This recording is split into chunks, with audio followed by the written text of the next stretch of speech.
This is Haters Sport, bringing you that heat and that fire. Listen, man. See, this is the stuff that I'm talking about. Derrick James done came out. He basically said everything that he knows his sport said. And the prediction king strikes again. And the prediction king strikes again, dog. I'm the prediction king, man. So when I tell you guys something, it's he knows his sport law. Let me say it again. When I tell you guys something, it's he knows his sport law. Because I apply what? Unlimited pressure. Because pressure does what? It busts his pipes, folks. Because I keeps the foot on the what? On the necks. I keeps the foot on the what? On the necks of these Rudy Poo and these plum brain ultra fanboys with the ultra fanboy rhetoric. What did Derrick James say? What'd he say? He said Errol the True Spence beat Shawn Porter at his own game. I think they were watching He Knows His Sport videos, dog. Because that's what I said, dog. I told you. I told you, man. Three-dimensional thinkers, they think alike, man. Errol the True Spence beat 4 fighters at their own game. Lamont Peterson, everybody said he was a more slick and a more intelligent fighter. Errol the True Spence beat him at that. Kell Brook, they said he was bigger, he was stronger. You know what I'm saying? He was faster. Errol the True Spence beat him at that. Shawn Porter, they said he was rough, he was rugged. You know what I'm saying? He's a pressure style fighter. Remember, tactical aggression versus ineffective aggression. I told you he out-brawled the brawler. They said, oh, he's a street fighter, right? That's what Errol the True Spence called him, an in-shape street fighter. And what did Errol the True Spence show him?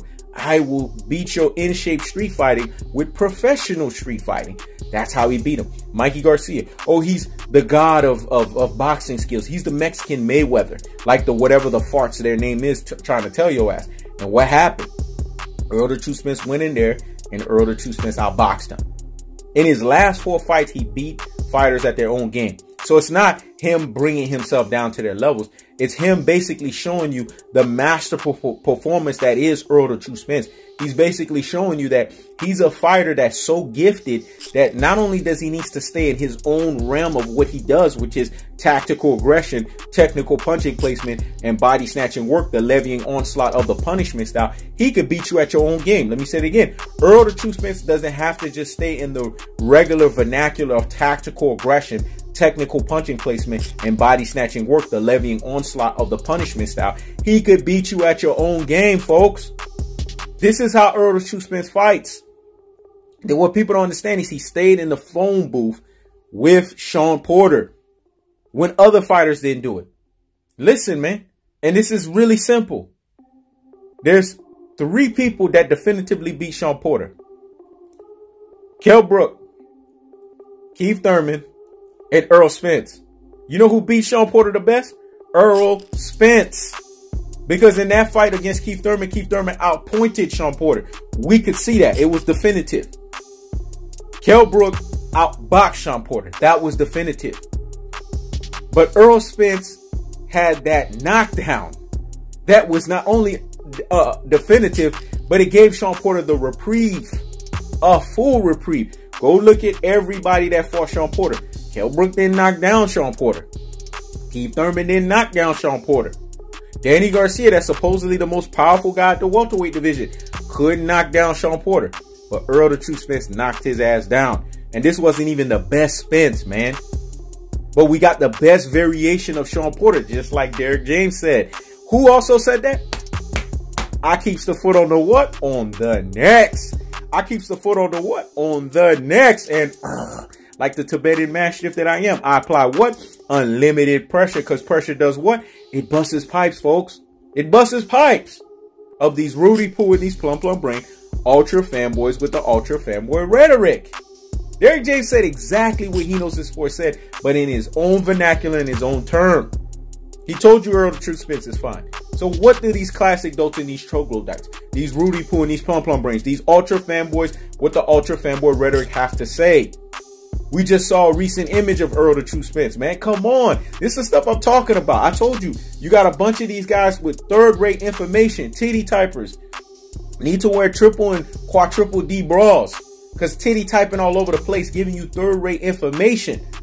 Make sure you keep that screen black, because when you show your face, you always got to do this. You know when guys always have to, they always got to bring their shirt down. That's because they got titties. See me, I bring my shirt down, you see a chest. You don't see no breast. You see a fucking chest. Motherfuckers do this.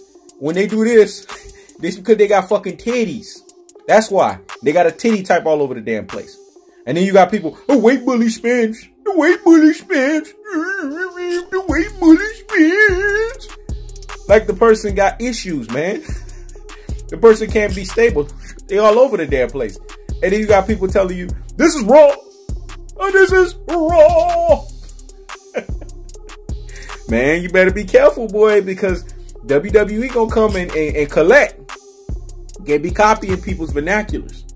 These are the people that sitting here telling you with their third-rate information that Errol Spence got exposed, or if you just work his body. Are you freaking kidding me?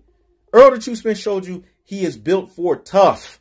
He's too big, he's too strong, and he's too durable at the welterweight division. You can't stop him, no matter how much you hit him. He showed you he has a granite chin, dog.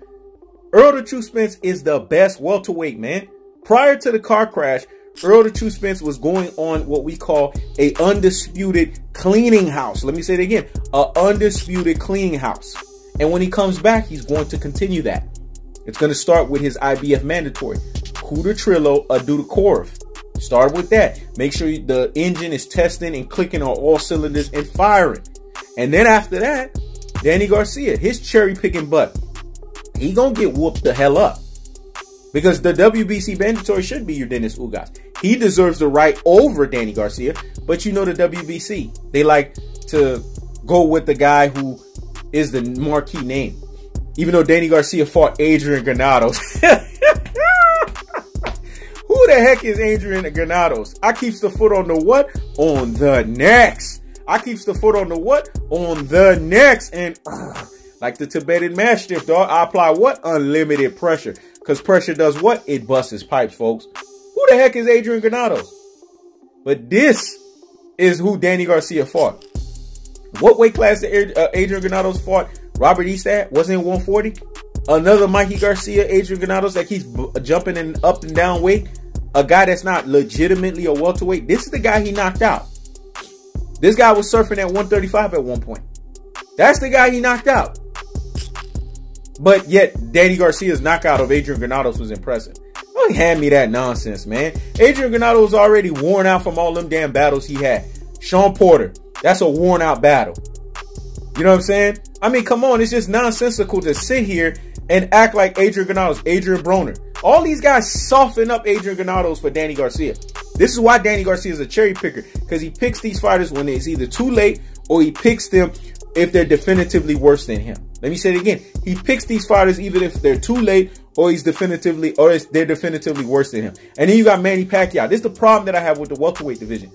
I told you guys, the big fish, while he's on his temporary sabbatical, these welterweights are going to be in a standstill.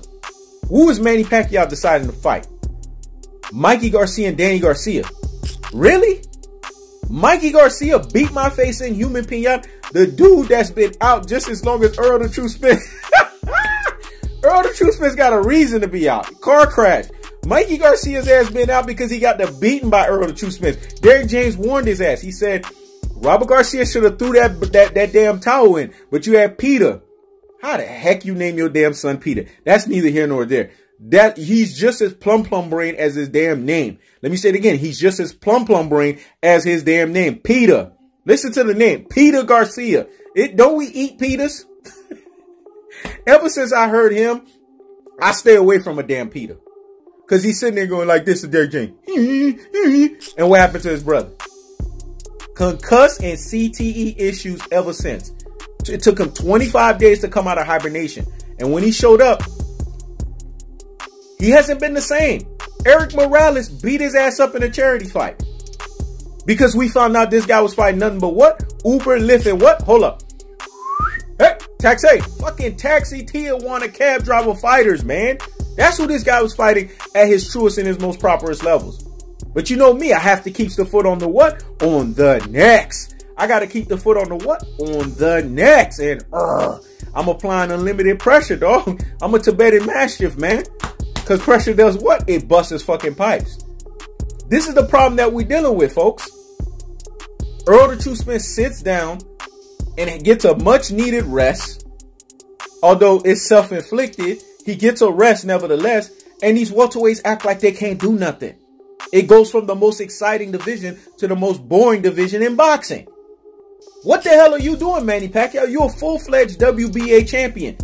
I don't know what it is about that WBA belt, but those who have that belt, they sit on their ass and they don't do no heavyweight lifting. Keith Thurman had it prior to you, and what was he doing? He got exposed by Manny Pacquiao. Now look at what Manny Pacquiao's doing. Mikey Garcia, Danny Garcia. What did Danny Garcia do to deserve that fight? Why don't you fight the real boogeyman of the welterweight division? You're Dennis Ugas. See, this is the stuff nobody wants to talk about. No one wants to address the elephant in the room. Your Dennis Ugas is the boogeyman. No one wants to fight people. Terrence Bud Crawford and Sean Porter. That fight has failed in negotiations because you know why? My buddy and me. Let me say it again. My buddy and me. One more time. My buddy and me. They're buddies. He doesn't fight his buddies. But he's going to go fight that WWE character, Green Mean Machine, right? Later on this year in December, right? This is stuff I'm talking about, man. Errol the True Spence leave a division and it goes from the most exciting to the most boring. But Errol the True Spence, his third-rate information haters, because that's what they are, ESJ haters and trolls. I told you, they're the worst kind, the bedbug haters and trolls. They want to sit here and give you all kinds of false, nonsensical information. So I wonder what they're going to say now. Errol the True Spence showed his face. Derrick James told you he was okay. And that Errol the True Spence beat these 4 guys, last 4 fights, mind you, back to back to back to back at their own game. Let me say it again. These last 4 fights, back to back to back to back at their own game. At their own freaking game. And he doesn't get credit for that? Come on, man. Y'all need to go somewhere and sit down somewhere and what? Higgity fucking hush, dog. It's really that simple, man. Put respect on ESJ's name. Because the man is sitting here and showing you why he's the big fish. And his absence is very key and very evident of why the welterweight division is where it's at right now. He's a superstar of epic proportion. One of the rising stars in boxing, man. Errol Spence, when you think of the top 5 fights in boxing, dog, you know I got to keep the foot on the what? On the next. I got to keep the foot on the what? On the next. I'm going to keep the foot on the damn next mode, dog. The top 5 fights in boxing. Shout out to my boy JB, because we talked about it off rip. Wilder and AJ. You know that shit didn't happen because AJ got exposed by Andy Ruiz Jr. Tank and Loma. And listen to the other 3. Spence and Crawford. Spence and Canelo. Spence and Pacquiao. Spence is in 3 of those 5 fights. Let me say that again. AJ and Wilder. Tank and Loma. Spence and Canelo. Spence and Crawford. Spence and Pacquiao. So who's really the cash cow in boxing? Because we know Cinnamon Alvarez got exposed by Sergey Kovalev. Sergey Kovalev basically told you I took a dive for money because I'm in a financial crisis, so it was impossible for me to win. Let me say it again. It was impossible for me to win. I keeps the foot on the what? On the next. I keeps the foot on the what? On the next. I'm applying unlimited pressure today, dog. Because pressure does what? It busts his fucking pipes, folks. We got to bust the damn pipes here, man. I'm going to keep the foot on the damn next mode. I'm going to ride for a little bit, dog. Because I have to. I'm sick and tired of these damn haters and these damn trolls, dog. Because when they work overtime, he knows the sport has to work what? Double overtime. Let me say it again. When they work overtime, he knows the sport has to work what? Double overtime, dog. Because we have to keep the damn foot on the damn necks. Let me say it again. We have to keep the foot on the damn necks. We can't let them breathe. We got to stump the damn necks until them necks break. Because they need to understand that just like Richard Schaefer said, and I'm leaving with this, we left the Mayweather era and we ushered into what? The Spence era. Let me say it again. Just like the great Richard Schaefer said, because he's the reason why Golden Boy Promotions was prominent. Not this coke fiend, cross-dressing Oscar De La Hoya. It was damn Richard Schaefer. We ushered out of the Floyd Mayweather era and we went into the Spence era. It's really that simple, folks. This is He Knows the Sport. Checking out.